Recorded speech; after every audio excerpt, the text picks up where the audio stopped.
नमस्कार दोस्तों, स्वागत है आप सभी का आज के मुख्य समाचार के इस वीडियो में। जी हां दोस्तों, मोदी सरकार की तरफ से बड़ी और महत्वपूर्ण खबर की अपडेट निकल कर आ रही है, जिसकी सटीक जानकारी हम आपको इस वीडियो में देंगे। बस आप इस वीडियो के साथ अंत तक बने रहिए। इसी के साथ दोस्तों, आज की बड़ी खबरों में आपको बताएंगे कि हाईकोर्ट ने दिया बड़ा फैसला, बालिग लड़का और लड़की अपनी मर्जी से रह सकते हैं किसी के साथ भी। और अगली बड़ी खबर की बात करें तो मोबाइल नंबर गैस कनेक्शन से लिंक नहीं है तो नहीं होइए परेशान, सिलेंडर के लिए डीएसी फिलहाल अनिवार्य नहीं, आगे जानेंगे इस खबर के बारे में। और अगली बड़ी खबर की बात करें तो बड़ी राहत, टीके से पहले आ सकती है कोरोना की दवा, इलाज और बचाव दोनों में है कारगर। जरूर जान लें इस बड़ी खबर के बारे में। और अगली बड़ी खबर की बात करें तो अगले महीने से दुकानों पर नहीं मिलेगी खुली सिगरेट और बीड़ी, सरकार ने लगाया प्रतिबंध। और अगली बड़ी खबर की बात करें तो फिर बढ़ने वाली है पाकिस्तान और चीन की बेचैनी, इस दिन भारत आएगा राफेल का दूसरा बैच, आगे विस्तार से जानेंगे इस खबर के बारे में। और अगली बड़ी खबर की बात करें तो जनधन खातों में पैसे जमा करने या निकालने पर नहीं लगेगा चार्ज, बैंकों ने कही ये बात। और अगली बड़ी खबर की बात करें तो भारत के हाथ में आई चीन की गर्दन, अब चीन कर रहा है समझौते की बात। पूरी खबर जानने के लिए बने रहिए हमारे साथ। जी हां दोस्तों, ऐसी और भी कई बड़ी खबरों की अपडेट निकल कर आ रही है, जिसकी सटीक जानकारी आपको इस वीडियो में देंगे। लेकिन उससे पहले आपसे एक छोटी सी रिक्वेस्ट है कि मुझे इस वीडियो को बनाने में बहुत मेहनत लगती है, तो इस मेहनत के लिए वीडियो पर एक लाइक जरूर कीजिएगा। साथ ही वीडियो के नीचे दिए गए इस लाल बटन को दबाकर चैनल को सब्सक्राइब कीजिए और इस घंटी को भी दबाइए, ताकि आपको दिन भर की बड़ी खबरों की जानकारी मिलती रहे। तो चलिए दोस्तों, एक एक करके सभी बड़ी खबरों के बारे में जान लेते हैं। तो दोस्तों, आज की पहली बड़ी खबर की अपडेट की बात करें तो हाईकोर्ट ने दिया बड़ा फैसला, बालिग लड़का और लड़की अपनी मर्जी से रह सकते हैं किसी के साथ भी। जी हां, हाईकोर्ट ने कहा कि बालिग लड़का लड़की अपनी मर्जी से पसंद के किसी भी व्यक्ति के साथ रह सकते हैं, उनके जीवन में दखल देने का अधिकार किसी को भी नहीं है। साथ ही हाईकोर्ट ने अपने फैसले में कहा कि विशेष विवाह अधिनियम के तहत बिना धर्म बदले दो धर्मों को मानने वाले शादी कर वैवाहिक जीवन बिता सकते हैं। ये कानून सभी धर्म पर लागू है, इसके बावजूद लोग शादी करने के लिए धर्म परिवर्तन कर रहे हैं, जो सही नहीं है। कोर्ट ने विपरीत धर्मों पर कहा कि किसी को जबरदस्ती धर्म बदलवाने का अधिकार नहीं है। अगर कोई ऐसा करता पाया जाता है तो उस पर कड़ी से कड़ी कार्रवाई की जाएगी। और अगली बड़ी खबर की बात करें तो मोबाइल नंबर गैस कनेक्शन से लिंक नहीं है तो नहीं होइए परेशान, सिलेंडर के लिए डीएसी फिलहाल अनिवार्य नहीं। जी हां, किसी भी उपभोक्ता का मोबाइल नंबर गैस कनेक्शन से लिंक नहीं है तो परेशान होने की कोई जरूरत नहीं है। सार्वजनिक क्षेत्र की तेल कंपनियों ने 1 तारीख के अनिवार्य किए जाने वाले डिलीवरी ऑथेंटिकेशन कोड यानी कि डीएसी को फिलहाल टाल दिया है। करीब 30% रसोई गैस उपभोक्ता पहले ही इसका प्रयोग कर रहे हैं। सार्वजनिक क्षेत्र की तेल कंपनी के एक वरिष्ठ अधिकारी ने बताया कि डीएसी जारी रहेगी पर अनिवार्य नहीं होगी। मसलन किसी उपभोक्ता का मोबाइल नंबर गैस कनेक्शन के साथ लिंक नहीं है तो उसके मोबाइल पर डीएसी नहीं आएगा। इसके अलावा कई उपभोक्ताओं ने अपना नंबर भी बदल लिया है। ऐसे में तमाम तकनीकी दिक्कतों को देखते हुए फिलहाल डीएसी को अनिवार्य करने का फैसला टाल दिया गया है, लेकिन इसे जल्द ही अनिवार्य किया जाएगा। इसीलिए आप अपने मोबाइल नंबर को गैस एजेंसी में अपडेट कर लें। और अगली बड़ी खबर की बात करें तो बड़ी राहत, टीके से पहले आ सकती है कोरोना की दवा, इलाज और बचाव दोनों में कारगर। जी हां, कोरोना के टीके से पहले CSIR द्वारा कोरोना की एक दवा के तैयार होने की संभावना है। MW नाम की ये दवा 2 चरणों के क्लिनिकल ट्रायल पूरा कर चुकी है और दवा नियामक ने इसे तीसरे चरण के परीक्षण को मंजूरी प्रदान कर दी है। वरिष्ठ वैज्ञानिक डॉक्टर राम विश्वकर्मा ने कहा है कि 2 चरणों के नतीजे उत्साहवर्धक रहे हैं, जिन्हें दवा नियामक के सामने रखा गया है। इसके बाद तीसरे चरण की मंजूरी मिल गई है। देश में करीब 300 लोगों पर यह परीक्षण जल्द आरंभ किया जाएगा। एम्स, अपोलो समेत चुनिंदा अस्पतालों में इन परीक्षणों की तैयारी आरंभ की जा रही है। यदि तीसरे चरण के परीक्षण सफल रहते हैं तो अगले साल की पहली तिमाही में ये दवा भी बाजार में होगी। उन्होंने बताया कि दवा इम्यूनोथेरेपी के रूप में काम करेगी, जो उपचाराधीन मरीज को दी जा सकती है और स्वस्थ व्यक्ति को बचाने के लिए दी जा सकती है। दूसरे चरण के परीक्षण में ये देखा गया है कि इसके सेवन से मरीज जल्द स्वस्थ हो रहे हैं, उनमें वायरस लोड तेजी से घट रहा है।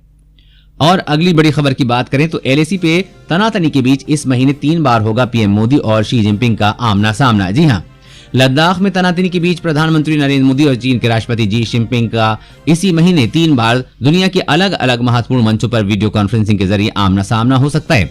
शंघाई शिखर वार्ता से इस मुलाकातों का सिलसिला शुरू होगा। 10 नवंबर को SCO के मंच पर मुलाकात निर्धारित है। वहीं 17 नवंबर की ब्रिक्स शिखर वार्ता के दौरान दोनों देश आमने सामने होंगे। सबसे आखिर में 21 से 22 नवंबर तक चलने वाली G20 समिट में भी भारतीय पीएम और चीनी राष्ट्रपति का आमना सामना हो सकता है। ये पहला मौका है जब दोनों नेता सीमा तनाव के बीच एक साथ होंगे। 15 जून की गलवान घाटी के बाद दोनों देशों के बीच के रिश्तों में कटुता आई है। गौरतलब है कि अब देश के 20 जवान शहीद हुए थे, लेकिन चीन का भी बहुत बड़ा नुकसान हुआ था। उसने आज तक गलवान में मारे गए अपने चीनी सैनिकों की जानकारी गोपनीय रखी हुई है। और अगली बड़ी खबर की बात करें तो पटाखों पर बैन लगाने की मांग, एनजीटी ने केंद्र और दिल्ली सहित 4 राज्यों से जवाब मांगा। जी हां, नेशनल ग्रीन ट्रिब्यूनल ने प्रदूषण नियंत्रण और लोगों के स्वास्थ्य के मद्देनजर पटाखे जलाने पर रोक लगाने की मांग पर केंद्रीय वन एवं पर्यावरण मंत्रालय, केंद्रीय प्रदूषण नियंत्रण बोर्ड और दिल्ली प्रदूषण नियंत्रित समिति से जवाब मांगा है। साथ ही ट्रिब्यूनल ने दिल्ली पुलिस आयुक्त, हरियाणा, दिल्ली, उत्तर प्रदेश और राजस्थान सरकारों को भी नोटिस जारी कर जवाब मांगा है। ये आदेश एनजीटी प्रमुख जस्टिस A.K. गोयल की अगुवाई में वाली पीठ ने एक जनहित याचिका पर दिया है।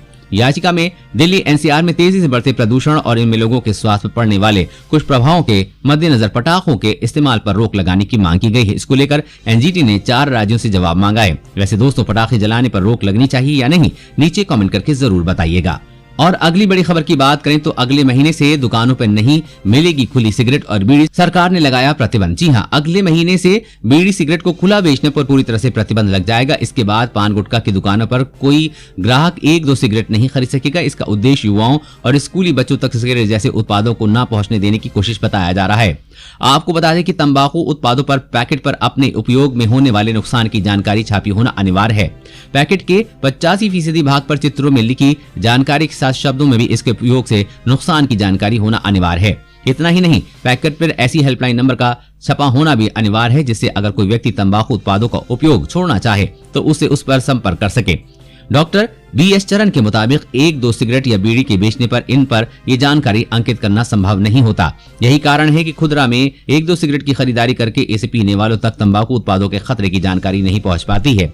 यही कारण है कि सरकार ने ये फैसला लिया है कि अगले महीने से खुले में बीड़ी सिगरेट के बेचने पर प्रतिबंध लगा दिया जाएगा। ये नियम गुटखा उत्पादों के लिए भी समान रूप से प्रभावी है। और अगली बड़ी खबर की बात करें तो फिर बढ़ने वाली है पाकिस्तान और चीन की बेचैनी। इस दिन भारत आएगा राफेल का दूसरा बैच। जी हां, फ्रांस से नॉन स्टॉप उड़ान भरकर रफाल फाइटर जेट का दूसरा बैच कल भारत के अंबाला एयरबेस पर पहुंचने की संभावना है। 3 रफाल के साथ फ्रांसीसी एयरफोर्स के फाइटर और मिड एयर रिफ्यूलर भी होंगे। इनके आने से भारतीय वायुसेना में रफाल एयरक्राफ्ट की कुल तादाद 8 हो जाएगी। इससे पहले 29 जुलाई को 5 रफाल विमान हरियाणा के अंबाला एयरबेस पर सुरक्षित लैंडिंग हुई थी। इन्हें 10 सितंबर को अंबाला में आयोजित एक कार्यक्रम के दौरान गोल्डन एरोज स्क्वाड्रन में शामिल किया गया था। सूत्रों की मिली जानकारी के अनुसार ये लड़ाकू विमान फ्रांसीसी बंदरगाह शहर बोर्दू के मैरागनिक एयरबेस से उड़ान भरेंगे और करीब 7000 किलोमीटर की दूरी तय करने के बाद पहले गुजरात के जामनगर पहुंचेंगे। इस यात्रा के लिए भारतीय वायुसेना के पायलटों को फ्रांस में चरणबद्ध तरीके से ट्रेनिंग दी गई है। बताते चले कि राफेल विमान भारत द्वारा पिछले 2 दशक से अधिक समय से लड़ाकू विमानों की पहली बड़ी खरीद है। इन विमानों के आने से भारतीय वायुसेना की युद्ध क्षमता में महत्वपूर्ण रूप से बढ़ोतरी होगी। राफेल के आने से पाकिस्तान और चीन की बेचैनी बढ़ गई है। और अगली बड़ी खबर की बात करें तो जनधन खातों में पैसे जमा करने या निकालने पर नहीं लगेगा चार्ज। बैंकों ने कही ये बात। जी हां, बैंकों ने जनधन खाता धारकों को बड़ी राहत दी है। बैंकों ने जनधन खाता धारकों को बड़ी राहत दी है। बैंकों की ओर से ऐलान किया गया है कि जनधन खाता धारकों को पैसा जमा करने या निकालने के लिए किसी तरह का चार्ज नहीं देना होगा। बैंकों ने साधारण जमा खातों पर भी इस तरह का कोई चार्ज नहीं लिए जाने की बात कही है। खबर के मुताबिक ICICI बैंक ने अपने सभी बचत खातों और जनधन खातों पर किसी तरह का चार्ज नहीं लगाने की बात कही है।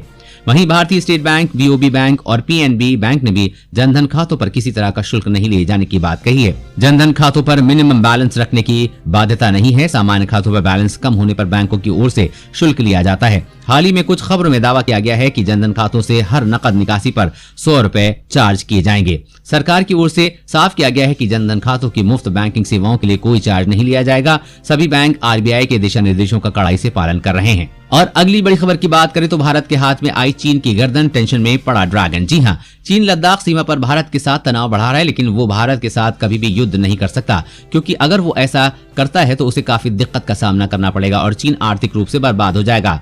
एक रिपोर्ट के मुताबिक चीन के लिए चिंता का सबसे बड़ा कारण मल्लका जल संधि है। आपको बता दें कि ये मल्लका जल संधि हिंद महासागर में पड़ता है। इस जलमार्ग से चीन का अधिकांश कारोबार होता है। अगर भारत इस जलमार्ग को रोक देता है तो चीन की हालत खराब हो जाएगी और उसे आर्थिक रूप से बर्बाद होने से ज्यादा समय नहीं लगेगा। साल 2003 में चीनी मीडिया से लेकर चीन के राष्ट्रपति ने भी इस पर चिंता जताई थी, क्योंकि युद्ध के हालात में भारत ऐसा करने से बिल्कुल भी पीछे नहीं हटेगा। जानकार बताते हैं कि अगर भारत इस जलमार्ग को रोक देता है तो चीन को एक साल में 84 अरब से लेकर 200 अरब डॉलर तक का आर्थिक नुकसान उठाना पड़ेगा।